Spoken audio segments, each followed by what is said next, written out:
E aí, Maurício, como é que nós identificamos na prática qual a conduta íntegra desejada ou esperada do servidor público da ANA?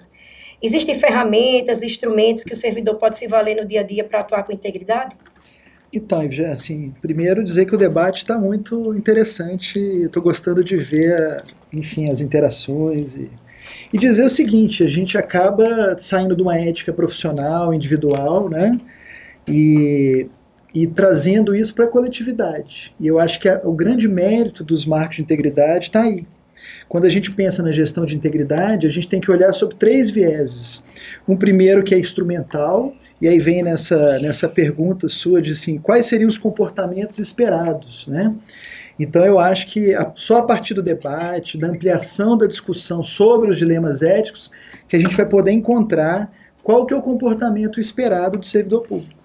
Porque é muito mais difícil quando você não tem esse debate interno, se depara com uma situação de risco, e você tem que agir sem uma avaliação prévia, ou sem essa questão que você colocou do exemplo, que é muito importante dentro do ambiente de trabalho.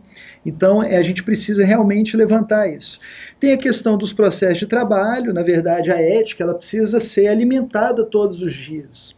Então, a questão dos recordatórios, a questão dos debates, a questão de chamar o servidor para refletir sobre as questões éticas, elas são essenciais. E, evidentemente, que a gente precisa ter uma estrutura para isso, né? De pensar um órgão que, na verdade, seja o condutor, o indutor dessas questões. Então, aí vem um importante papel da Comissão de Ética nesse trabalho de orientação, a área da integridade, que vai fazer esse link entre as diversas áreas internas, né?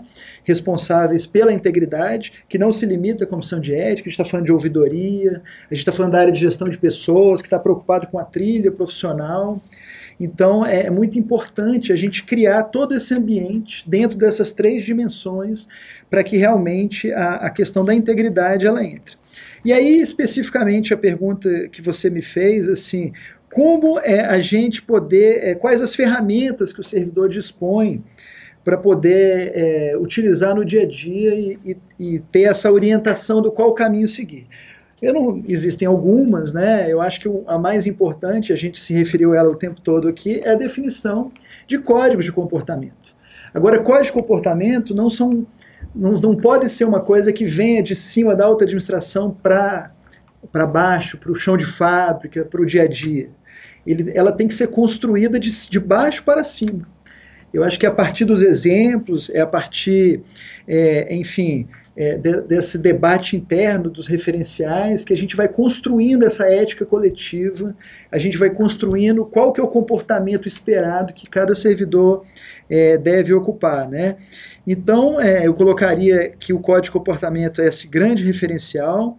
Eles representam, na verdade, um compromisso do poder público e dos servidores de se submeterem a determinadas regras de convivência e optarem pelo caminho do interesse público, que é o que todos nós, o objetivo da nossa existência dentro do serviço público é essa, né?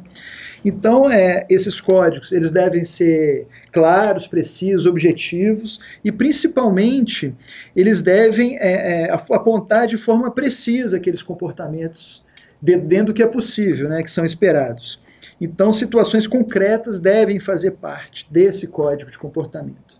E elaborar um código de comportamento, ele não deve ser o objetivo em si, o código de comportamento. O que ele precisa fazer realmente é mudar o comportamento, é mudar essa cultura organizacional para uma questão onde o processo de trabalho, onde o agir do servidor público é importante.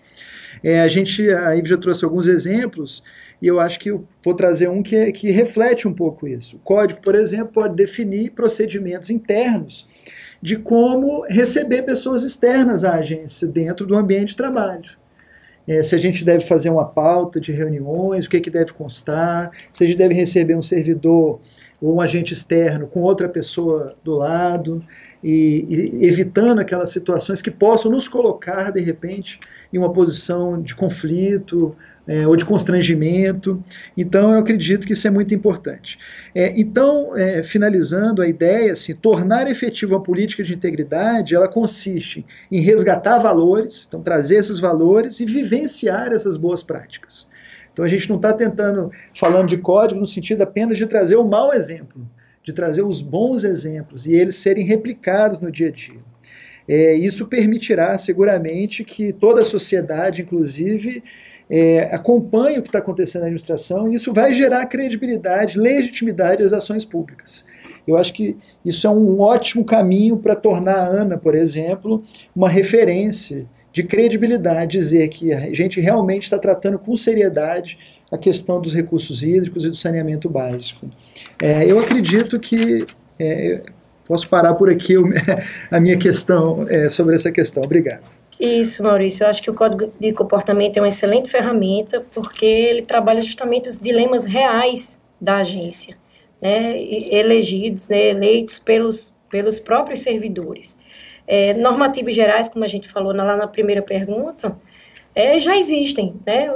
Os valores, as normas gerais, os princípios gerais, todos conhecem. Acho que é importante a gente trazer isso para a realidade da agência, considerada sua complexidade, suas especificidades, e cotejar nesse Código de Comportamento os valores afirmados pelo grupo, né? Articulando, obviamente, esses valores e princípios que cada um carrega, né? E que eventualmente entra em choque com os valores organizacionais, e consolidar isso num documento que possa servir de norte, né? De orientador para todos no dia a dia profissional. Eu acho importante ressaltar também que esses códigos eles não têm viés repressivo ou punitivo, né? Eles têm o condão justamente de orientar os servidores no dia a dia.